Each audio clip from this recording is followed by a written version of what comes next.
accusations. She said Meghan was selfish, somebody who wasn't suitable to be a royal, and a shallow social climber. Bust-ups.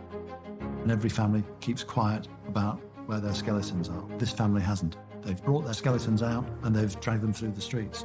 And an increasingly bitter feud. She owes this family respect. Just because she's suddenly a duchess doesn't mean that all of that is eroded and isn't important anymore. After the dream romance, the nightmare fallout. What's happened is a commoner has married into the royal family and it's created fireworks. I've got to say, this has probably been the biggest circus that I've ever come across. Now, with a new royal baby on the way, can Meghan and her family make up? The baby has a grandfather who he or she is in danger of never meeting, and if there's any chance of reconciliation there, I think all parties should be trying to grasp it. Hi, Mr. Thomas. Will Harry finally get to meet his father-in-law? For them not to have met each other seems quite absurd. And after all the rows, insults and embarrassments, can the Windsors ever be friends with the Markles? At the time, I know that they were kind of tearing their hair out. What on earth do we do with this family? If it's embarrassing to the British royal family, it's more embarrassing to us.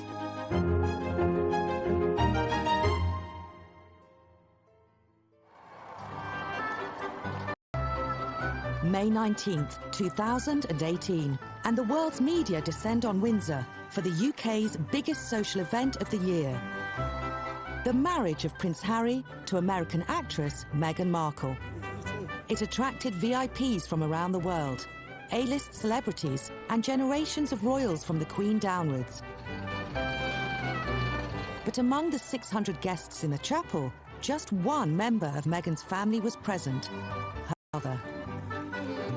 You know, once you've gotten over the shock of seeing Oprah and the Clooneys and the Beckhams and all the star-studded guests, you then realise that actually it was pretty extraordinary that there was one solitary figure in that front pew, and that was Doria. My heart just swelled for her.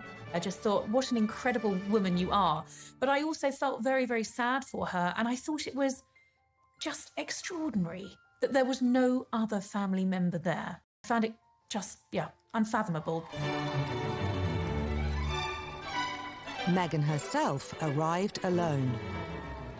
She must have been nervous inside. I mean, we're all nervous, but what was incredible was how she managed to cover up those nerves, how she managed to conduct herself, hold herself. She managed to smile. She managed to look quite coy and bride-like, but I think we realised the image she was putting forward. And then halfway down, he was met by the Prince of Wales. And it was a very kind and touching gesture. It was very theatrical doing it that way.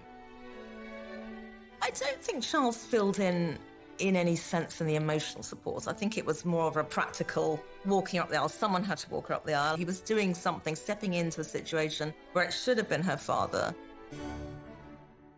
Thomas Markle blamed his absence from his daughter's wedding on serious heart problems.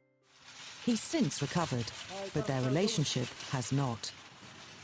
I think as far as Meghan is concerned, it was unforgivable that her father wasn't at her wedding day. And I think that's probably why the relationship is as unhinged as it is now, because it really did drive a wedge. There's clearly a very, very deep rift there. This relationship is a bad one at the moment and obviously needs to be patched up. How's she feeling? This is a man who's ground down with hurt and who doesn't really know where to turn. All I can say is that I'm here, she knows it, and I've reached out to her, and I need her to reach back to me. It's a gaping wound in the marriage of Meghan and Harry, and it's a wound that I believe they should try and heal at some point in the very near future. I love her very much.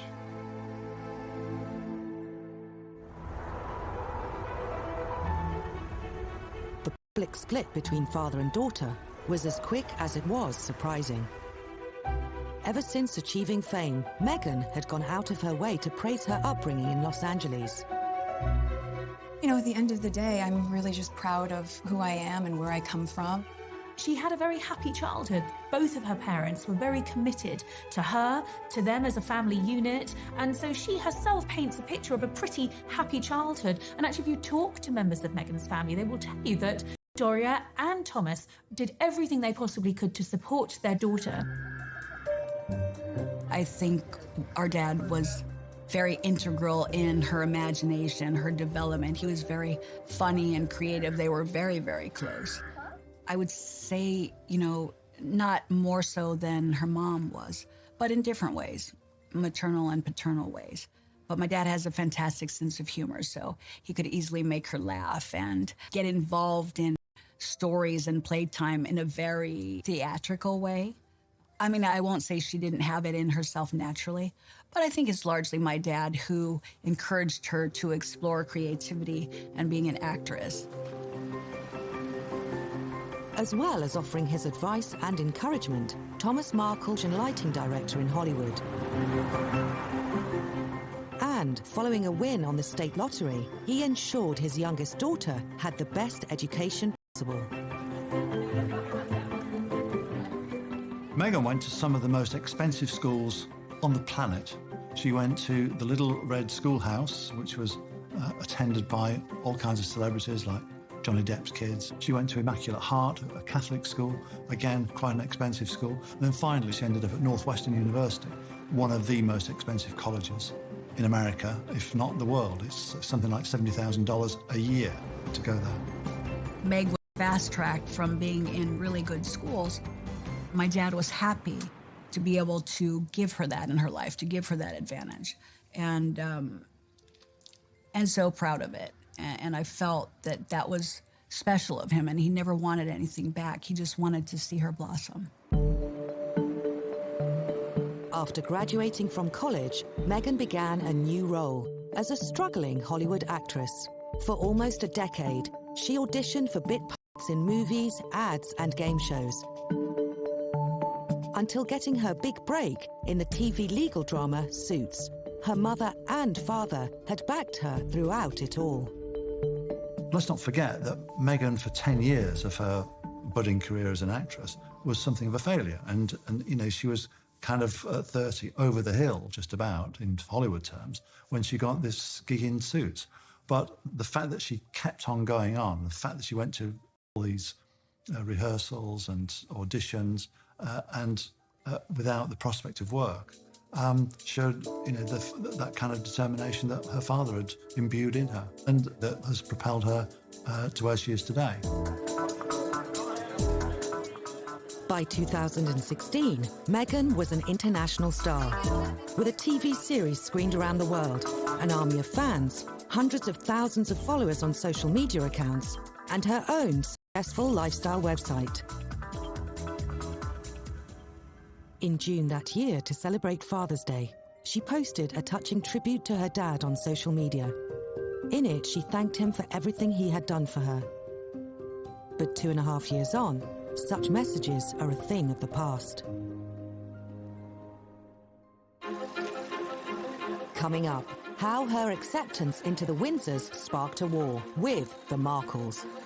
Prince Harry revealed that it had been a wonderful Christmas and that it had been a chance for Meghan to be with a big family. It's the family that I suppose she's never had.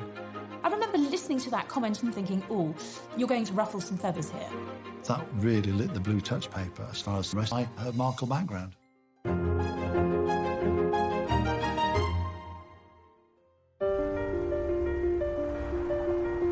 Los Angeles.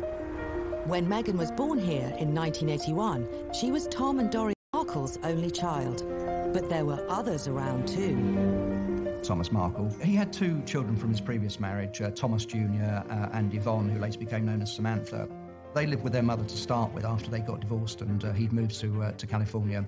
And later on, they went to live with him. And then, of course, when he got married to Doria, they became Meghan's half-brother and half-sister. And at first, they all seemed to get on very well, and they mixed very well and got on well with the neighbours. And he had all sorts of parties at home where friends would come round, and they all mixed extremely well. We were a pretty normal family. Meg was born at the hospital and brought home to our house. We did teach her how to walk. We did carry her around on our shoulders, watch her throw peas all over the kitchen and get blueberries everywhere and, you know, all of the things that babies do, and watched her grow. Although all 3 Markle children got along, there was one significant barrier. When Meghan was born, Tom Jr. was 15 and her sister Samantha 17. We were as close as we could be for our ages. But were we pals? Did we hang out? No, because I wanted her to have her friends and peer-specific interactions for her development. It wouldn't have been appropriate for the older sister to be hanging out. Her friends would have looked at her and said, could you lose the big sister? Can we just have girl time? So it was as natural as it could be, age appropriately. By the time Meghan reached adulthood, she, Samantha, Tom Jr. were living separate lives, talking to each other only occasionally, if at all. In her 40s, Samantha was diagnosed with multiple sclerosis and, following a career in broadcasting, became a mature student. The completion of her degree provided the opportunity for a reunion, a touching moment captured in this rare photo of the sisters together. The last time Meghan saw Samantha was at Samantha's graduation when she went to university. That was in 2008, so that's 10 years ago. They had sporadic telephone conversation. Tom Jr. went his own way, and by and large, the family just broke up. The Markles may have stopped functioning as a family unit, but their memories of happy, earlier days with Meghan remain strong. In 2011, they saw her achieve the acting fame she'd always craved. In 2016, they heard rumors she was dating Prince Harry. And in 2017, they watched as the two announced their engagement. It was just an amazing surprise. It was so sweet. I wasn't surprised. I thought, Meg's beautiful, she's young, she could date any musician, any actor. She wants anybody. In fact, I could barely let you finish proposing. I was like, can I say yes now? She didn't even let me finish. She said, can I say yes, can I say yes now? And then there was hugs and I had the ring in my finger and I was like, can I give you the ring? And she goes, oh yes, the ring. So to me, it's like, let's see where it goes, and good for her. If he's a good person, if he loves her, if this is right, let's see where it goes. At the end of that year, Meghan spent her first Christmas at Sandringham as a guest of the Queen. Days later, Harry went on national radio. Prince Harry revealed that it had been a wonderful Christmas and that it had been a chance for Meghan to be with a big family. Were there family traditions you had to explain to her? Oh, plenty. I think that's probably, I think we've got one of the biggest families that I know of, and every family is complex as well. So, no, look, she's done an absolutely amazing job, just getting in there, and it's the family that I suppose she's never had. The family that she'd never had. Now, I remember listening to that comment and thinking, oh, you're going to ruffle some feathers here. Well, that really lit the blue touch paper as far as Samantha, Tom and the rest of them were concerned, because they felt that she had a family. She was trying to ghost the Markles of her life, and they felt real resentment that here was this woman trying to deny her Markle background. The first thing I thought was, I don't think Harry's been given the full story. Something's not right. Although we weren't the classic large family together on schedule, on ceremony at every holiday, we were family. That's all we could think. And then the question was why? Like, why would you be embarrassed about your family? Why would you need to, set the stage differently? I was starting to feel like, she's not reaching out to family. But could this have been prompted by Samantha herself? Shortly after the engagement announcement, she had made a string of disparaging comments to the media about Meghan. She referred to her sister as a social climber, she described her as narcissistic, said that she'd always wanted to marry a prince, and she had a for gingers. Well, the last two not too negative, I suppose, but narcissistic and social climbing just doesn't paint a very positive picture. Neither did her comments about the rumoured $75,000 cost of the dress Meghan wore in her engagement photo shoot. Samantha claimed it was excessive, given Meghan's high-profile campaigns to lift children out of poverty in the developing world. Critics accused Samantha of being jealous of her younger sister's success and wealth. Money is always one of the big issues that causes family feuds. And the other, less successful brothers and sisters thinking that as their family, they should support them during hard times. Samantha always resented the fact that Meghan didn't pay back to her father the money that he'd given for her education at Northwestern, which was like $70,000 a year. And that, remember, he's been bankrupt, Doria's been bankrupt, Tom Jr.'s been bankrupt, Samantha's been bankrupt. So the finances were always an issue inside the Markle family. Nobody ever asked her for financial support. As a principal, you would think, yes, your father's getting older, your sister's in a wheelchair. You could have offered. We wouldn't ask. But I know if someone wanted something from me, I would give the shirt off my back. So maybe I assumed too much, thinking she would have the same sort of graciousness. But at that point, it wasn't even about us. Here she is on the stage, holding hands with children in countries where people are incredibly poverty-stricken and who don't have clean water. And to spend so much on a dress just felt like gross overindulgence.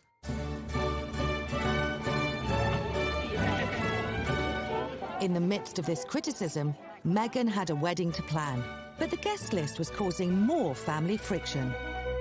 It's a problem that all families face. Who is going to be invited and who is not going to be invited? And those that are not invited nearly always feel extremely hurt and annoyed. And the person that's doing the inviting says, there's no way I'm having them at my wedding. With the wedding just weeks away, Meghan and Harry still hadn't revealed their list. By April 2018, Samantha could wait no longer.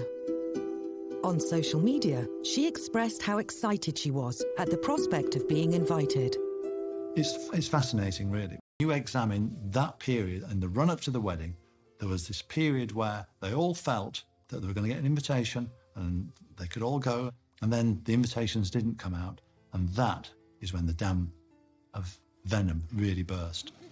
I think out of tradition and respect, everybody in the family felt that they should have been included because the eyes of the world were on the family, and therefore, if you weren't invited, it must have been because of some fault of your own, or you must be awful and not worthy. So the whole family was feeling like it is a public statement. It is a public exclusion. And then we saw strangers invited. It was celebrities whom she didn't even know, and people from the public. That was a slap in the face. Just like, wow, we're not even considered in all of that. And we were still trying to rationalize, like, oh, well, let's just respect her. No, it's not about just respect her. She should just respect us. These are real people with real feelings. Was quick to respond to the very public snub by way of an open letter to Prince Harry. He claimed the upcoming wedding was the biggest mistake in royal history and even urged Prince Harry to call it off. I thought it was a bit below the belt, and I'm sure he probably regrets doing it. But at that stage, he probably thought he had nothing to lose. He wasn't going to get an invite. So again, it was a question of embarrassing Meghan. And I think that's probably the reason he did it. Although Tom Jr. soon apologised for his letter, Samantha went on the attack. As she once again took to social media, observers were divided on whether Meghan had made the right decision. I don't think Samantha Markle could seriously have expected an invite to the wedding after what she'd done with her tweets. And clearly, Meghan made a decision fairly early on not to invite her. And if she's not inviting her, it was very difficult then to invite her half-brother. So I think it was a non-starter. I've always felt that that if Meghan had sent invitations to Samantha and Tom Jr., we would not be sitting here today. She should have just said, come to my wedding, and here's a couple of seats at the back. Shut up and sign a non-disclosure agreement. They would have been very happy to have been very quiet and enjoyed the day. Connor, do you wish to commentate about the fact that they're saying that... One family member who was supposed to be there was Meghan's father. After a successful TV career, Thomas Markle was living in quiet retirement in Mexico. His daughter's wedding was less than a month away. But, to the surprise of many, she still hadn't introduced him to her future husband. He's talked to my dad a few times, hasn't been able to meet him just yet. They announced their engagement in November. They didn't get married until May, so there was plenty of time for the two of them who'd busied their diaries, going around the country in the UK and doing a mini tour, which is brilliant, to go and meet the people of Great Britain. Fantastic. But also go and meet your father-in-law. Hi, Mr. Thomas. How are you?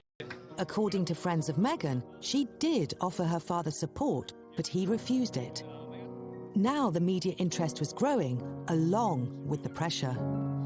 No one from the palace had told him what to do, or even told him what to expect. He was then stalked by the paparazzi, and there were some very unflattering photographs of him in the media, looking very overweight and very untidy, carrying cartons of beer, and just looking shambolic. And he was very hurt by this. I mean, every time he opened his door, there were camera crews there, and he didn't really know what to do.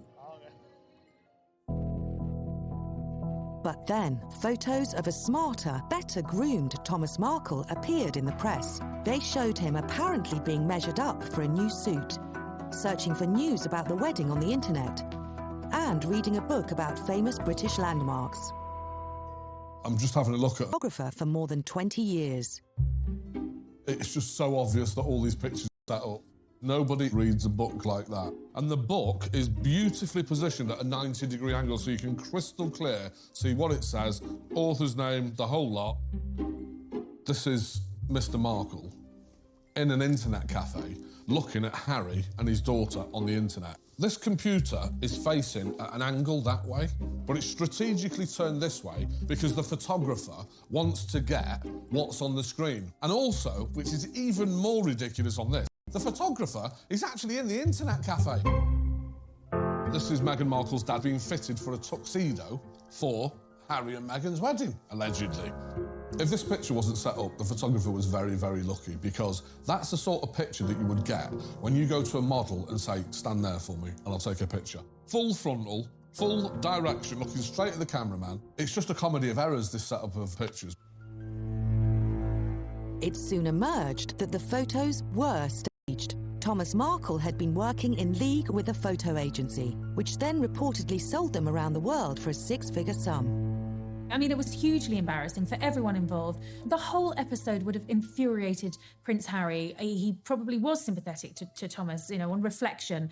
But for his father-in-law to be engaging with the paparazzo who he blamed for the death of his mother, who Harry detests, it was just the worst thing that Thomas Markle could have done. And, you know, the couple called Thomas afterwards. According to Thomas, he hung the phone up on Prince Harry because Prince Harry berated him and said if he hadn't spoken to the press, none of this would have happened. I think Harry said that was very stupid, wasn't it? And I think he felt a complete idiot, and he felt a fool, and he felt humiliated. And that was sort of the beginning of the end. Meghan's sister, Samantha, has since admitted organising the photo shoot. She says Thomas Markle received $1,500 for his cooperation and claims she wasn't motivated by money, but by a wish to improve her father's dishevelled media image. I would defend it to this day. I think what the mistake was perhaps that, the British royal family, or that Meghan and Harry would not have defended my father, Meg knowing that that's not how he is. They could have come out and said, don't beat up Thomas Markle. Don't do this to him. And Meg should have defended him. And because she didn't, I was fuming. This is not right. You have so much power in the position you're in. Speak up. Don't let him be run over by a train, like stand there and do nothing. So I thought, no, I'll take control of this. I'll make sure that he's photographed properly. And if the world doesn't like it, that's not my problem. I'm not going to let them destroy my dad. 48 hours later, Thomas Markle said he wouldn't be attending the wedding. He claimed to have suffered a heart attack and was unfit to travel. The royals only found out when it appeared on the American celebrity website, TMZ. It was like a bomb dropping. That was not the way it should have been happening at all. So I think, you know, the palace lost their grasp on the narrative. Yeah, there's no doubt that the palace, Kensington Palace, completely lost control of the situation. That's the one thing they don't like. And Prince Harry is a bit of a control freak himself, and he would have hated the fact that they did lose control, and he lost control as well.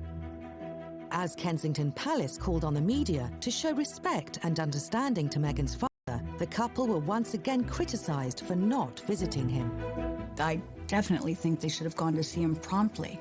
Could they have postponed the wedding? Maybe not, but I would think that after the wedding that Meghan and Harry would have gone to the hospital at a minimal and then taken him to Buckingham Palace after he recovered. But, you know, she didn't show up. Those close to Meghan have since said that she and Harry tried to bring her father to London for the wedding, even after the staged photos were published. Once she heard about the heart attack, they say she called and texted him constantly, but he failed to respond. Thomas Markle's absence meant there would be just one member of Meghan's family at St George's Chapel, Windsor, for her fairy-tale marriage to a British prince. Next, once the wedding was out of the way, how this speech reopened the family wounds. My earnings from a job on campus went directly towards my tuition. I saw that, and the first thing I thought was, oh my God, what did she just say?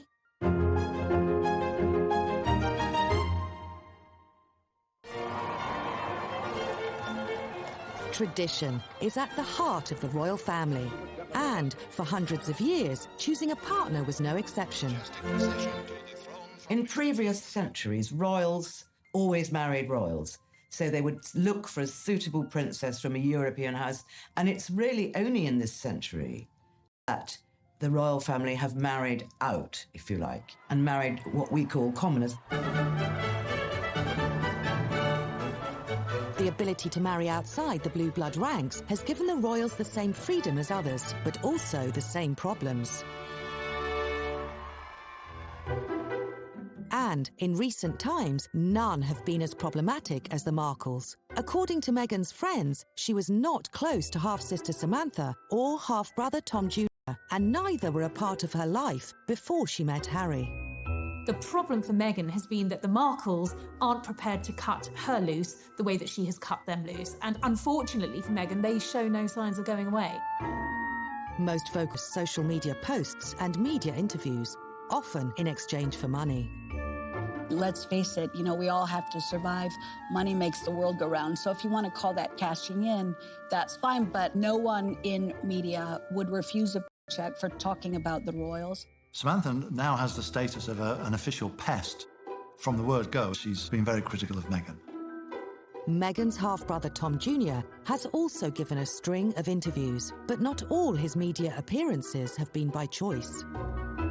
Tom Markle Jr., he's a bit of a lost soul, to be honest with you.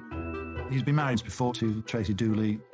He's got 2 children, but he doesn't have contact with his sons, certainly doesn't have contact with Tracy, and is in a fairly tumultuous relationship with a girl called Darlene. Tom's problem is that he lives in Grants Pass, Oregon, which is a small town, and he goes to the local bars and drinks one beer too many. And I think he's ended up in county jail a couple of times. There have been all kinds of fights, usually when drink has been taken.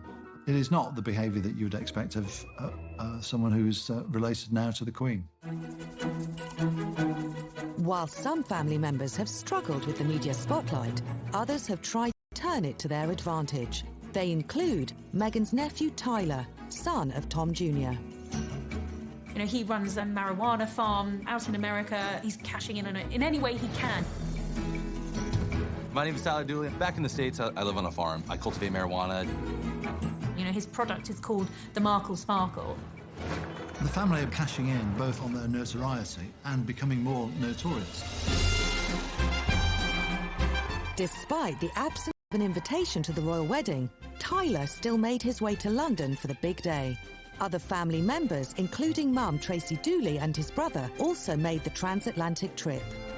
That must have been really embarrassing. It just turned the whole thing into a farce. I've got to say, this is probably the biggest circus that I've ever come across. They didn't manage to spoil or infringe on Meghan and Harry's day, but, there were salacious headlines nonetheless involving Tyler rocking up at a nightclub and not being allowed in because he was carrying a knife. Again, these sort of negative headlines that just seem to be part of the Markle debacle and just will not leave Meghan alone. You couldn't make it up. For Meghan's sister, media coverage of the impromptu visit by a few relatives led to the entire family being tarred unfairly. They were fringe family members taking advantage of a situation. They had never interacted in any of our family events or come to holidays or Thanksgiving or gone to Doria's house or her mom's house.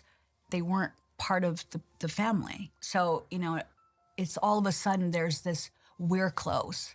We're not. We've never been. Despite the controversy that surrounded her big day, Meghan managed to put the stresses behind her. At one point, the whole wedding was becoming in danger of being the Markle show, a kind of a great, grotesque pantomime, where this family just made fools of themselves and made fools of the royal family, and especially made a fool of Meghan. And yet, all that kind of evaporated The moment you saw Meghan make her way on her own in St George's Chapel, it was all relevant to what we'd all invested in, the union of a prince with a young woman from nowhere who was going to become a duchess.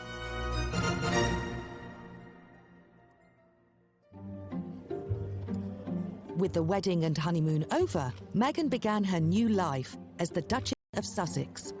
In October 2018, she and Harry made their first official trip, a 16-day tour of Australia and the South Pacific Islands. We saw them travelling the globe, intense timetable and schedule that they were sticking to, more walkabouts that were considered a triumph as far as Meghan was concerned, showing her warmth, showing her popularity, and then, of course, the baby announcement. It went through the roof, and we had Meghan Mania Mark II. For a while at least, Meghan's family troubles seemed behind her. But then, a speech to students on the island of Fiji reignited it. As a university graduate, I know the personal feeling of pride and excitement that comes with attending university. She wrote her own speeches, and one of which was on education. And she talked about how she'd got grants, she'd worked herself in order to pay the fees to go to college.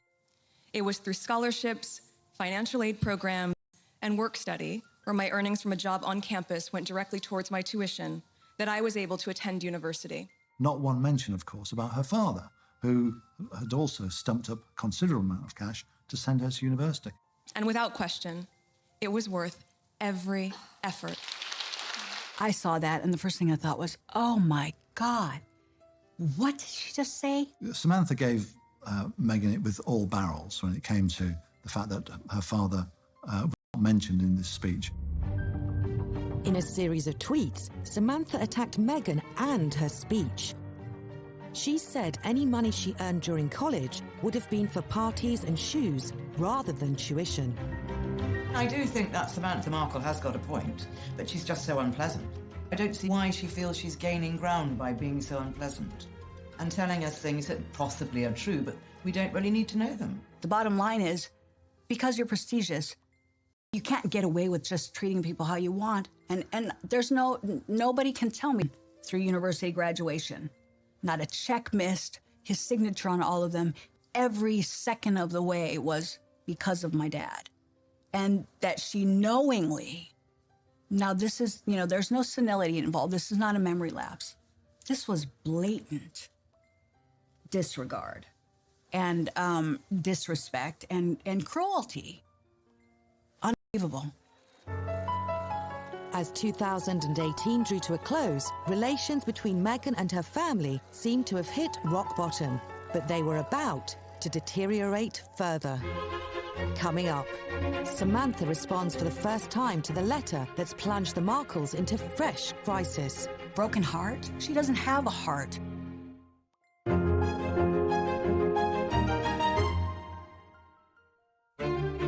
Ever since Meghan's engagement, there's been no let-up in the feud that's engulfed her own family. Along with the attacks from her half-sister and brother, her father has given a series of damaging interviews.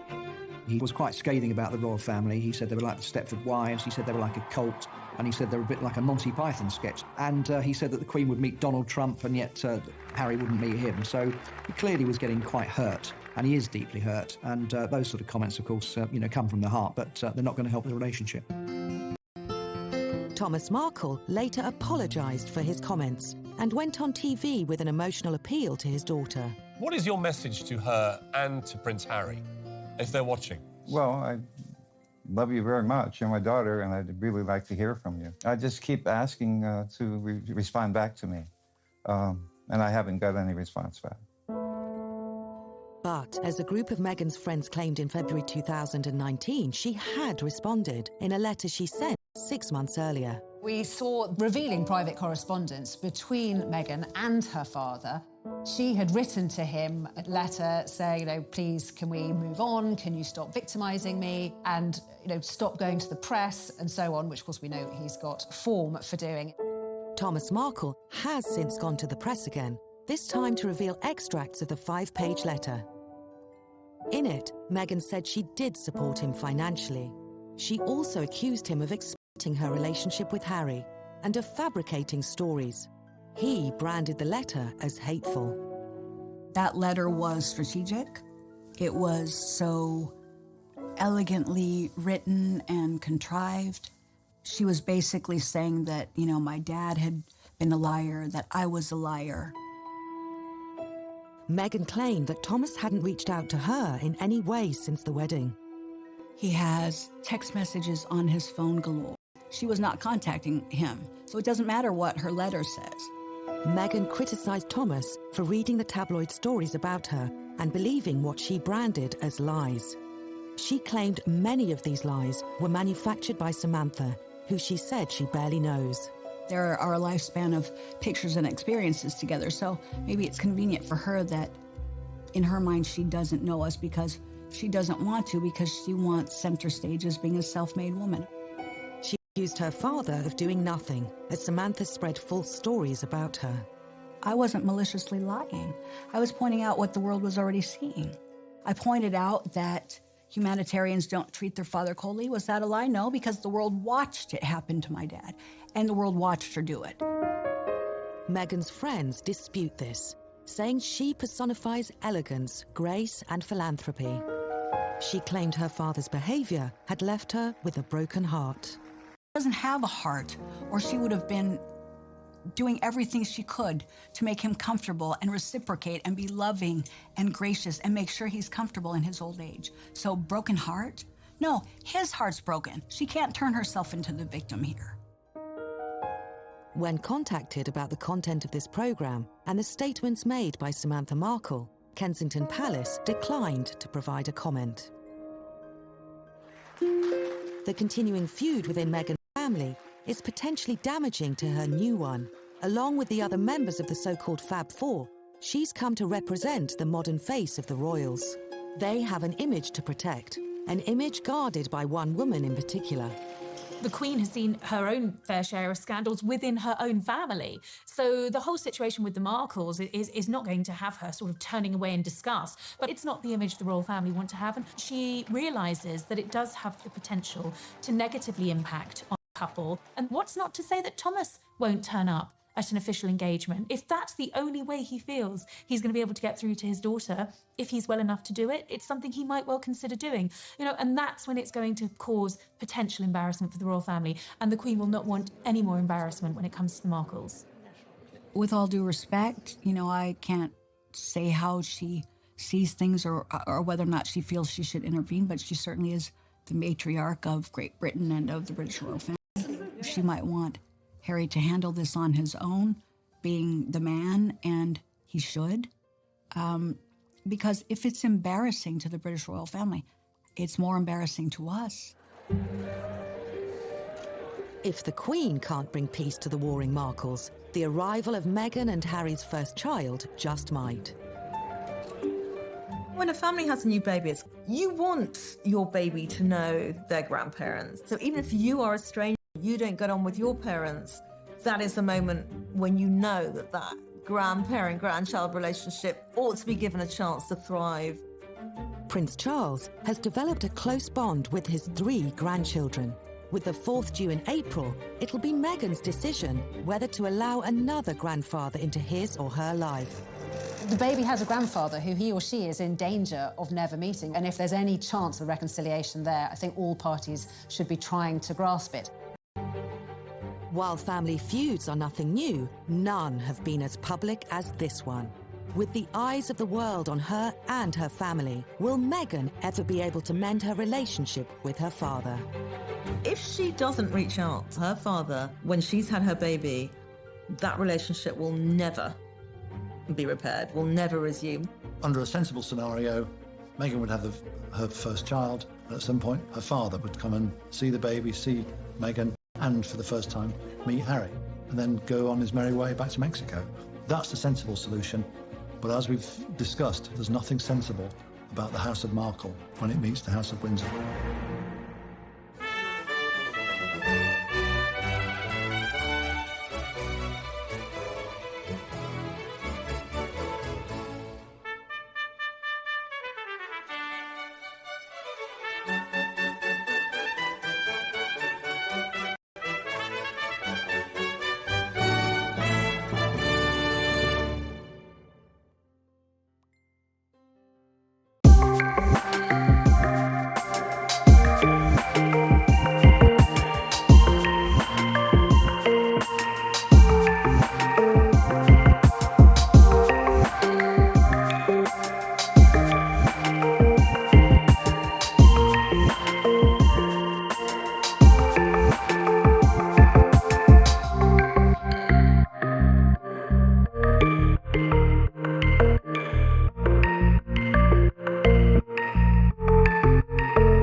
that way.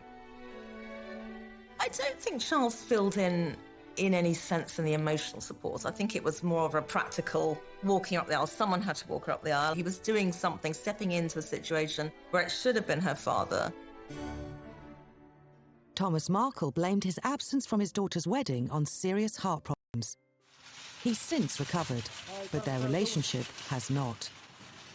I think as far as Meghan is concerned, it was unforgivable that her father wasn't at her wedding day. And I think that's probably why the relationship is as unhinged as it is now, because it really did drive a wedge. There's clearly a very, very deep rift there. This relationship is you know, a bad one at the moment and obviously needs to be patched up. How's she feeling? This is a man who's ground down with hurt and who doesn't really know where to turn. All I can say is that I'm here.